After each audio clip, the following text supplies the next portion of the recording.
In this video, it's going to be down to you to decide which album is better.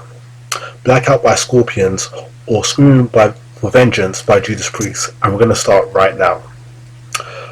Blackout is an outstanding platter, and most of the songs on Blackout are excellent. Songs like Blackout Now and Dynamite are great speed metal in the style of Excite by Judas Priest and Paranoid by Black Sabbath. No One Like You is a classic and fantastic power ballad, and it is not sappy. Arizona is an underrated mid-paced rocker that should have been a radio hit. Blackout is about a drug overdose and is fast, heavy, and catchy.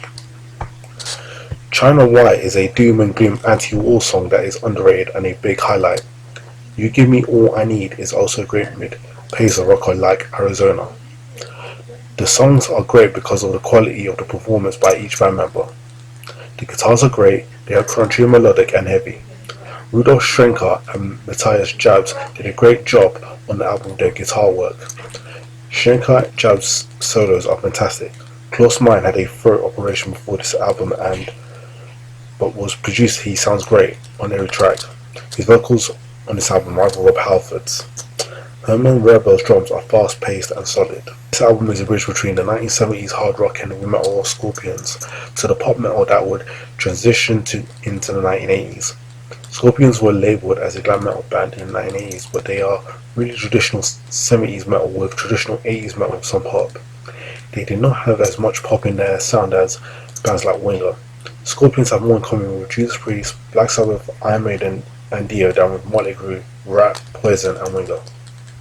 Scorpions are traditional metal with pop influences, and this album is a prime example of that. This album is one of the Scorpions' best. I'm not as familiar with their 1970s album, but I know they had some solid albums in the 1970s such as Taking My Force, In Trance, and Virgin Killer. Blackout is probably the best Scorpion album of the 80s. Taking My Force is probably the best album of the 70s. Screaming for Vengeance by Judas Priest is one of the hallmarks of heavy metal history and has influenced millions of bands since its release. Many critics choose to pay attention to British Steel, however this album was much more successful. Regardless of being born in 1990, this album is easily one of my two favourite Priest albums, with the other being Painkiller. Commercial sounding or not, this album is pure gold, and I'm going to explain why. Screaming for Vengeance has so many high points for Judas Priest album with its 3 big hits, all deserving some mention. The Hellion Electric Eye is not only the opener to this amazing record, but displays the return of a heavy side of Priest that was mostly absent in the lackluster point of entry. In my opinion, it's Priest's highway stars, similar to how Excite was their speaking. The second single, Take These Chains, is probably the most 80s sounding song on the album, mainly because I think of new wave bands whenever I hear it.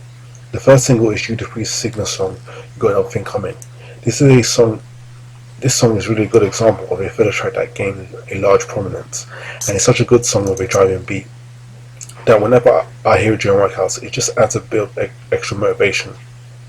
Speaking of motivation, the musicians on Screaming for Vengeance have noticeably improved compared to the album's 2 predecessors.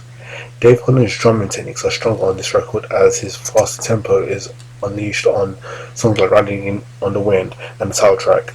The twin guitar attack of Glenn Tipton and KK Downing also improved, with virtually every song having some of the best guitar play that Judas Priest did during the 80s.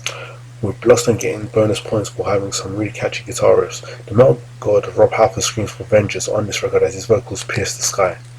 Even when you begin the title track of side B, Ian Hill's bass playing is quite funky on this record, with his best playing on Fever. Another thing I love about this album, besides the care that was put into it, is the fact that for an 80s metal album, there are no cover songs on the album.